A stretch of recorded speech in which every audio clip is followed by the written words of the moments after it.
Hi, this is Gabe Newell, and welcome to The Lost Coast. In this tour, we're going to be talking about a new graphics technology we've been developing called High Dynamic Range, or HDR. We'll also be giving you some insight into the design and production challenges we faced during the construction of The Lost Coast. First, a quick explanation of the commentary system. To listen to a commentary node, put your crosshair over the floating commentary symbol and press your Use key. To stop the commentary, put your crosshair over the rotating node and press your Use key again. Some commentary nodes may take control of the game for the purpose of showing something to you. In these cases, simply pressing your Use key will stop the commentary.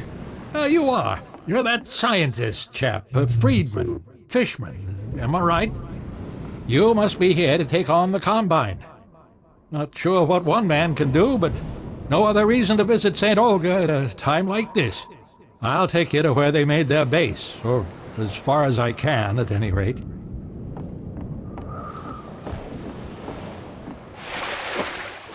With conventional rendering, seen here on the left, if something on the screen is 20% reflective, like the wet sand, then the maximum reflected brightness could only be 20% of the maximum brightness of your monitor. HDR's more accurate simulation of light ensures that the sun's reflection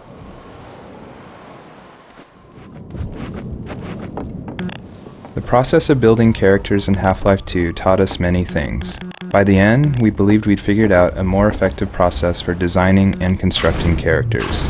This fisherman is the first character we built using that process. Design-wise, the fisherman was focused on showcasing HDR and the way light falls on human skin.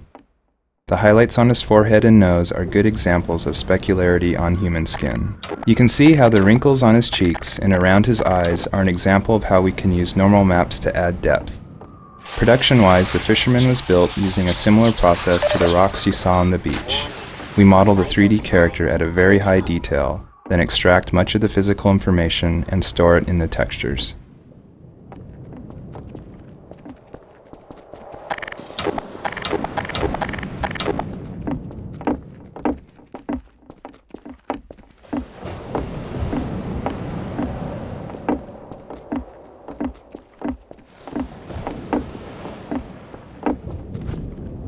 Here, now, let me just unlock this gate for you. Got the key right here. There we go. Get along now, laddie. Destroy that gun and no dawdling.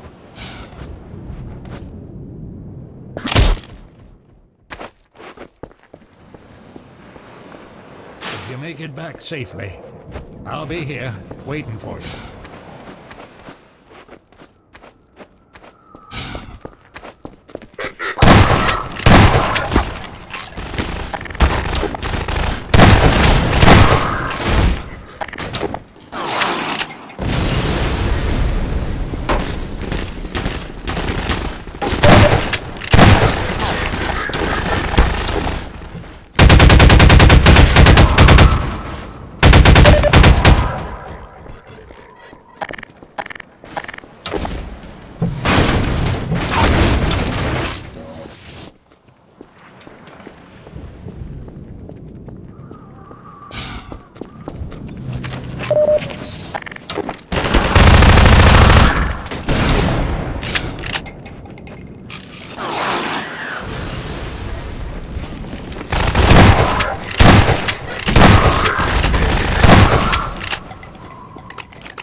We wanted to transition from a bright, wide-open space into a tighter, closed one to showcase HDR's dynamic tone mapping. We also like to focus on contrasting elements in our settings, like ancient human architecture and futuristic combine technology. A monastery fit these requirements perfectly. Monasteries are generally isolated, unlit, and built ages ago. They provide a great backdrop for the contrasting combine technology. When we build fictional settings, our games are filled with things we call gates, which are essentially just challenges that the player must overcome to drive the experience forward. We used a puzzle here since the player has been through combat and exploration recently. When we design challenges, we try to ensure that the player's goal and the action required by the player are both fun. It's not hard to create interesting goals for the player, like stopping this machine from shelling the nearby village, but the action required by the player to solve the challenge needs to be fun as well. So instead of something menial, such as hitting an off switch, the player gets to use physics to jam the gun's mechanism and cause it to break.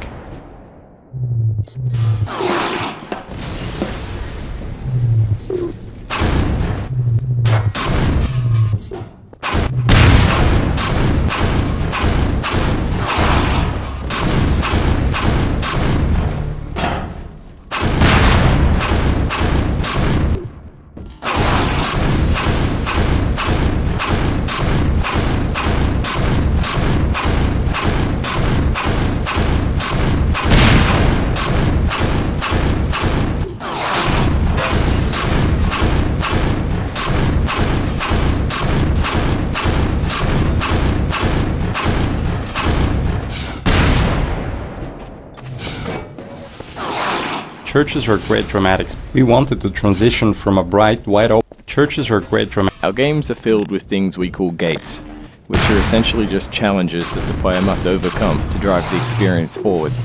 We used a puzzle here since the player has been through combat and exploration recently. When we design challenges, we try to ensure that the player's goal and the action required by the player are both fun. It's not hard to create interesting goals for the player, like stopping this machine from shelling the nearby village, but the action required by the player to solve the challenge needs to be fun as well. So instead of something menial, such as hitting an off switch, the player gets to use physics to jam the gun's mechanism and cause it to break.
You did it, lad. Come on with me to St. Olga. We'll celebrate this victory with a feast. I hope you like leeches. Hey, where you going? You're getting fuzzy around the edges. Well, I guess you got other places to be. Nice knowing ya.